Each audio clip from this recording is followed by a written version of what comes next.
Good evening, everyone. Welcome to Masterworks from Meyer Studio. I am Jason Meyer, and tonight we're going to talk about pushing and pulling paint to follow up on our demo from this morning. So the next 3 weeks are going to be demo weeks here at Meyer Studio, meaning not we're demolishing anything, but we're going to demonstrate the portrait 3 times in 3 steps. So we're going to develop it. You're going to see 2 hours, boom, boom, boom, times 3, and we're going to see how we get with the landscape and a still life. So for those of you who saw the demo start this morning for the portrait, which you can see right above my head, boom, right there. Some of you commented how it was interesting not really working with line and pulling the paint and pushing the paint together to create what I've created so far. Again, we didn't go right for detail, but we went more for the aesthetic foreground and background. But long story short, this is about working in mass with oil paint in particular, but working in mass rather than line.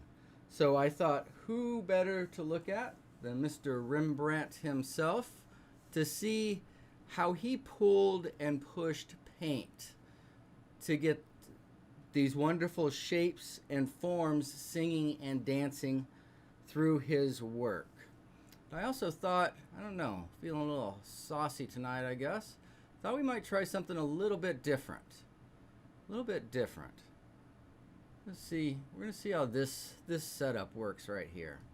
I think this might be a little bit more effective for what we're doing.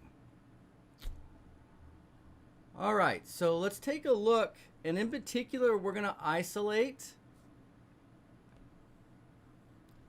And I just want to look at this section of the painting. And what I want to look at in particular in this section of the painting is I just want to think of it in 2 parts. One part is light, and the second part is dark.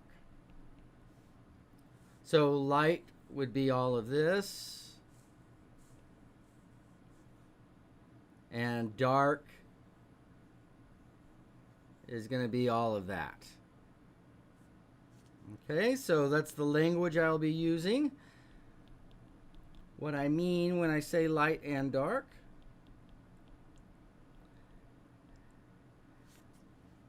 And some of you are beginning to discover now that just because you put the right thing in the right place doesn't mean it looks good.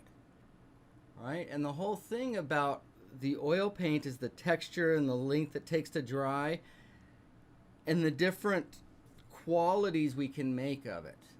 What do I mean by qualities?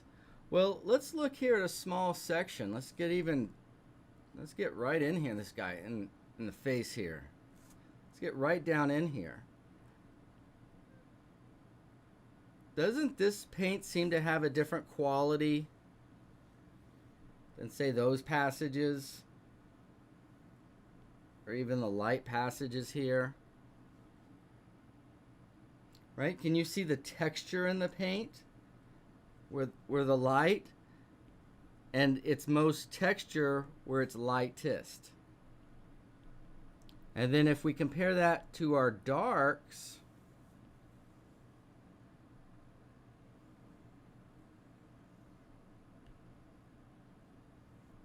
right, really the only texture you see in there is the cracking from, what are we, 400 plus years? It's been a few centuries. So there's been a little cracking. So there's 2 things we want to look at. One is the shape, and 2, how that shape was made. Okay, so what's so exciting and great about this shape? Do some of you come in and say, okay, now what? Well, come on, that wasn't good enough for Rembrandt. That wasn't good enough for Rembrandt. Should be good enough for us. Miss Claudia made it. Hey, Miss Claudia. Good to see ya. Good to see ya. So at first, notice the subtle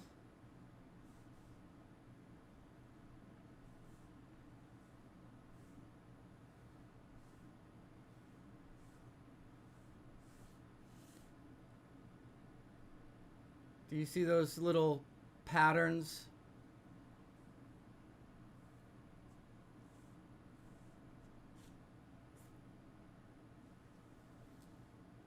Right? So we've been talking about nuance, right? We're not going to go beyond the basics, but it's about the nuance. So one is the shape, and one of the things we talk about when we put things down is that straights are manufactured. Right? That looks like that come out of a machine. Right? In nature, we find more curves. So, do you feel, and you can feel the direction of every curve. Can't you? And then we're going to change directions.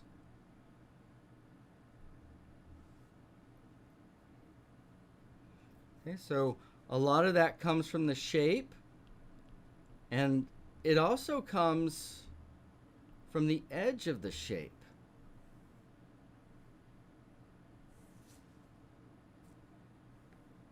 Because this is going to be hard, if not impossible to do, but let's try. What if we came in and just...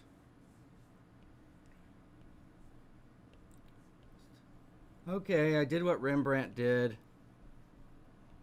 Did you? Did you? And sometimes we think we did. Sometimes we think we did, but let's investigate.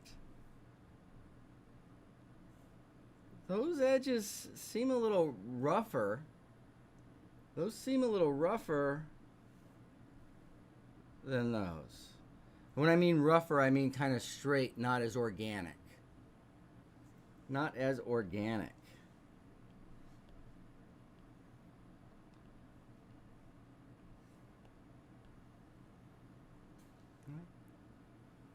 So how did he get those? And this is a basic tenet of oil painting, is you want to pull your light on top of your dark. Okay? We don't want to be pulling our dark on top of the light, like as a physical material.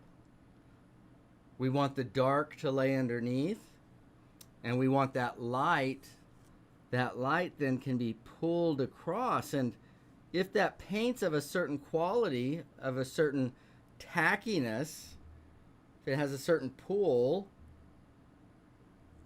then you can begin to get these brilliant sorts of edges. You can get them in all kinds of ways, but we can see where the paint is being pulled as it's sticky and round, right? That's not a perfect straight little line, is it?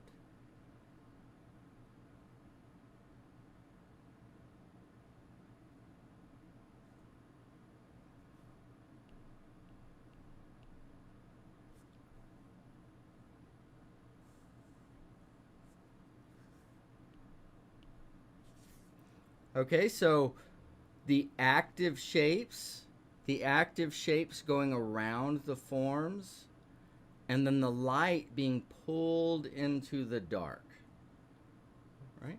With the lightest parts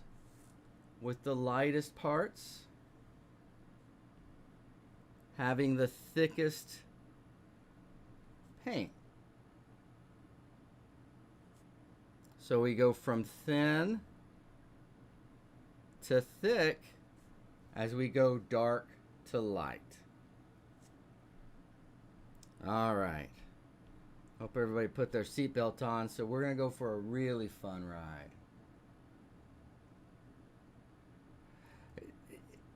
Yeah, he was just so knowledgeable that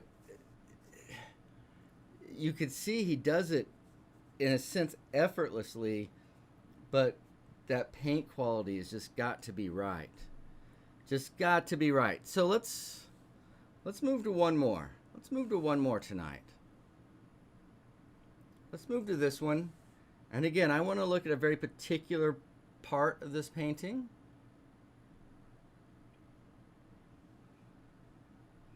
And what I want to do is argue now that regardless of what happens there or which way this is oriented, that is an exciting shape. That is an exciting shape. If I orient it like that, is that shape any less exciting? I think so too. I think so too. It's so easy to overlook. All of this is so easy to overlook. But after you've been painting a little while, and look at how simple, how many values are there. All right, so let's investigate this. Yeah, he's got just a bit of a dark accent, but mainly we've got our shadow,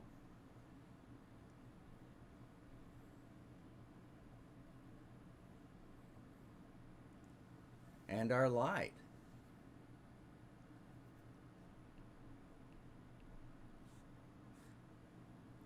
So what makes this shape so amazing?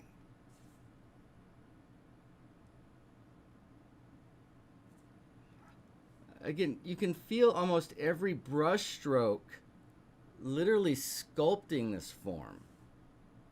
Whether we're turning under, going around the eye,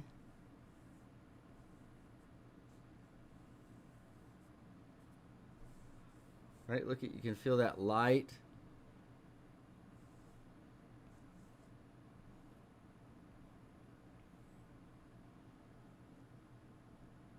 Because that doesn't happen by accident. No, no, no, no, no. Even seemingly subtle nothingness here is a really brilliant design with just a brilliant little pace. I mean, when everything was on, there was nothing that was off.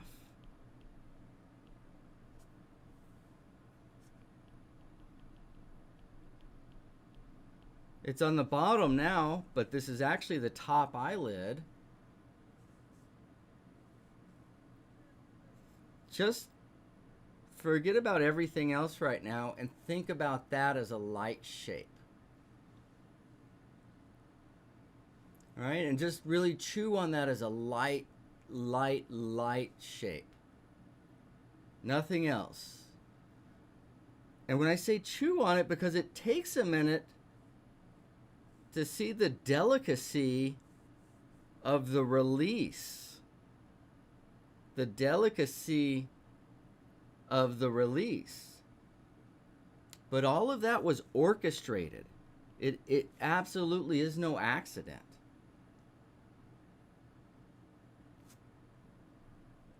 He could literally make that, and then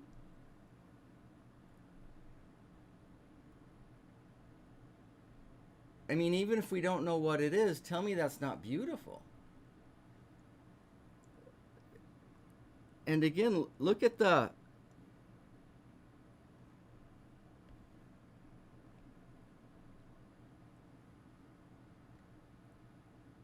but it's not done with bright orange lines, is it?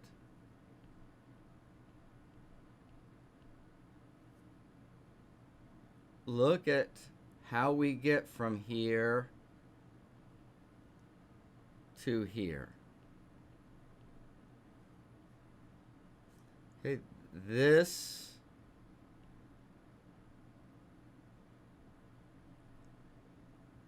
are edges.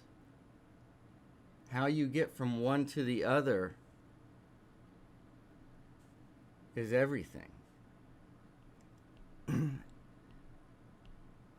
And seemingly they're just smudges. But it doesn't take long to see how quick it is to get these out of hand. And also,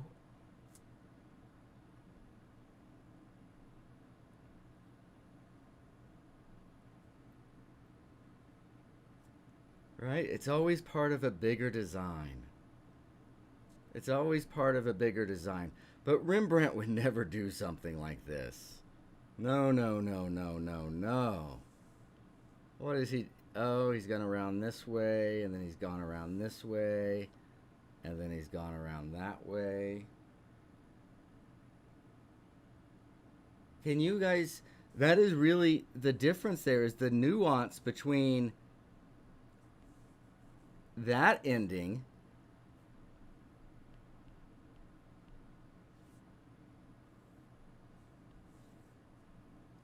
and that. Yeah, in a sense, this is widely what's going on, but the art is in the nuance.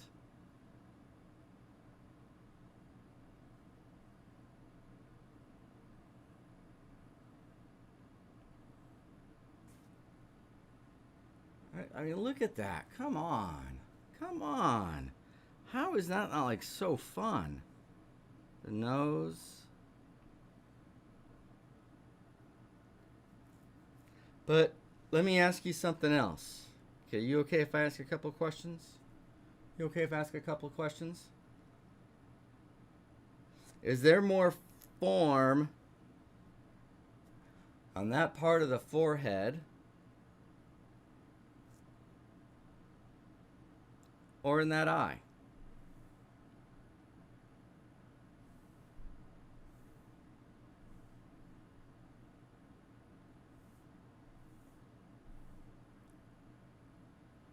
Well, obviously, there's more form on the forehead. Well, who in their right mind would make some forehead lump more than the eye? Why would that be? Well, because we show form in the light. Right? Major forms, minor forms. But forms are shown in the light, not in the shadow.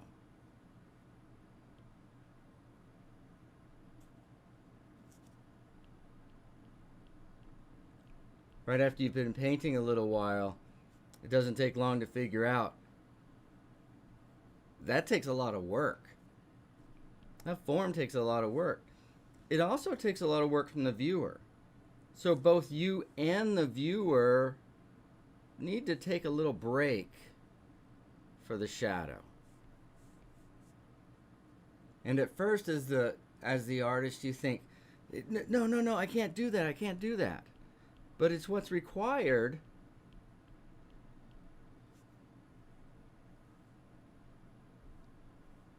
Maybe?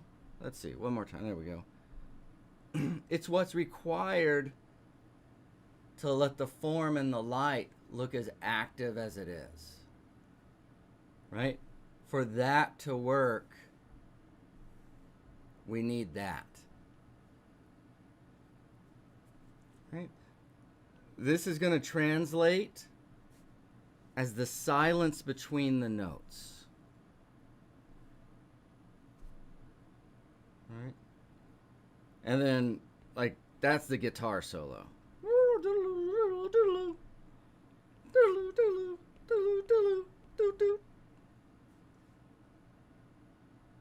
Okay, but while the guitar's going off on his guitar solo, the rest of the band members have got to kind of just sit there and look cool for a little while. Right? Just shh, be quiet and look cool, guys. I'm like, it's my turn. Does that make sense? So if right? You don't want the drummer trying to upstage the lead guitarist during the guitar solo. That's not cool. That's not cool. All right. Yeah, nice, nice, nice. Yeah, the lyricalness of it. The lyricalness of it. Right? So, but again, you can think about it very simply. And what do I mean by that? Do you see how there's just, you can think about everything as parentheses?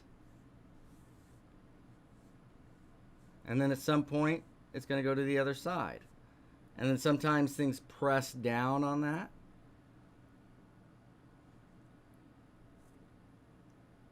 Is that making sense with those parentheses? I've been pushing that for a while now because it seems like a difficult concept, but once you get it, it's like, oh, it just simplifies everything. Okay. All right, what else do we got? Did we look at the paint? We haven't even looked at the paint quality yet. We got lost in the shape. Or I did. But again, the nothingness of the shadow is represented by the thin, no texture of the paint. And the substance and the somethingness of the light is represented by more texture, more activity, right? You can see the brushwork, the rise and fall of the paint.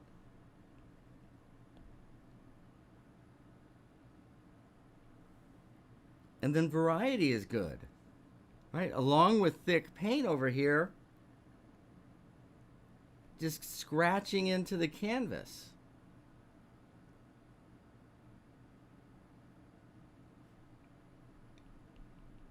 So how is that variety? Well, we're getting attention with quote unquote the highlight there, and we're getting attention with the scratch there. But here we've scraped away, and here we've piled it on. So that subtle little difference will create an asymmetry. Okay, so how do we push and pull our shapes? So I want you guys thinking, you can think about your paint as you've got it laying down. If we lay down, where are we at? Where's our camera? Here we go. If we lay down the dark, literally the glove of the dark, and then if we have the light, and if we drag the light into the dark and release it,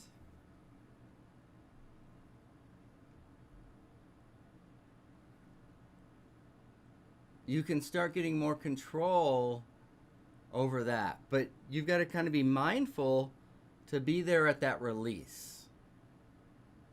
Right? You notice how all these shapes, right? That dark is there. It's not down here at the end. And that has everything to do with the release of the note. That top eyelid, you know, we've been teaching that, and I drew some pretty hard lines there. And those hard lines is to demonstrate to you, to show you that movement. But those hard lines are too much. Right? So look how he's just dragged some of that paint down there to indicate eyelashes. I mean, are you guys not? That drives me crazy. That is so beautiful. That's like the nicest ride into the country ever. I mean, are you kidding me? The birds are singing. Oh, nobody's out. You got the road to yourself. Man, so nice. And it's not a one-time occurrence.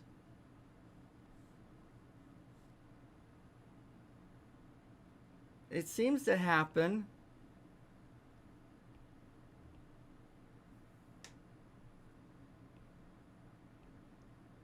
everywhere, doesn't it? There seems to be a catch and a release.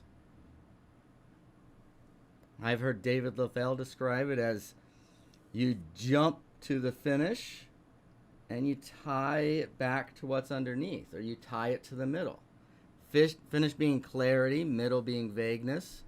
So you jump, you deposit some paint, and then you pull that paint.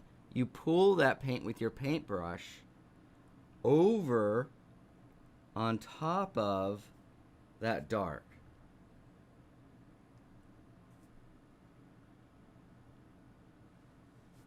Okay, so I know we're a little bit in the weeds here tonight, but again, we're wrapping up all of the work that we've done through the pandemic and the lockdown, and part of that is we're demonstrating. And I forgot to remind everybody this morning, don't forget, when you do your starts, turn them in for Friday feedback. Okay, that will be through the class, but in the meantime, we'll have all of our other shows, or the demos anyway, here on YouTube. 8 a.m. to 10 a.m. in the morning for Avila Moonrise. So that'll be the landscape for this month. We've done the compositional study. We did the color studies. And so now we're going to take 3 weeks, right? Or 3 chances. We're going to hit it, let it dry, hit it, let it dry, and have another go at it. So 3 times. And I'm kind of showing you a little bit more of how I really start rather than how I demonstrate to teach. And we're looking at Rembrandt tonight so that you can see how what might seem reckless in the way I work at first is actually preparing the ground for what comes later. And it prevents me from having to outline or put hard edges around things. Okay, I'm not going to say like Rembrandt, but maybe in my dreams, right? In that direction. There's worse people to go after. But he understood the logic of it, right? And the beauty of it in a very, very abstract sense. And that's what I've been trying to introduce to you guys.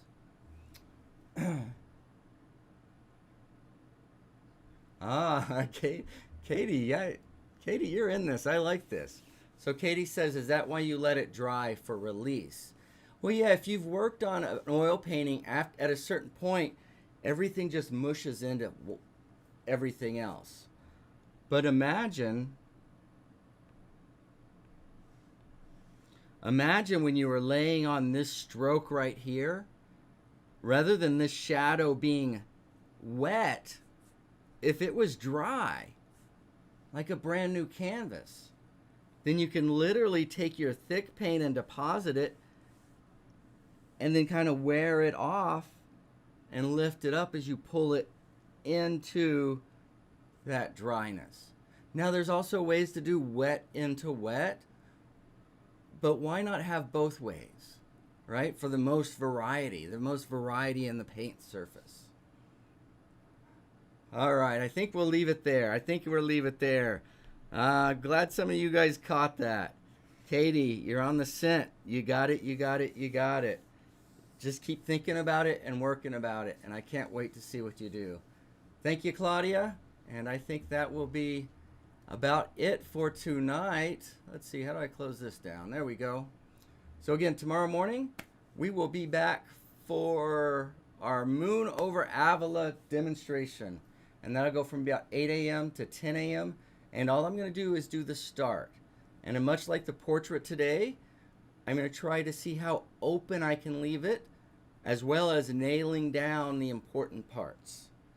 So it's a push and pull between, we want this here, and let's leave everything open. There's no need to outline everything. So that'll be fun to do, and hopefully fun for you guys to watch. All right, everybody.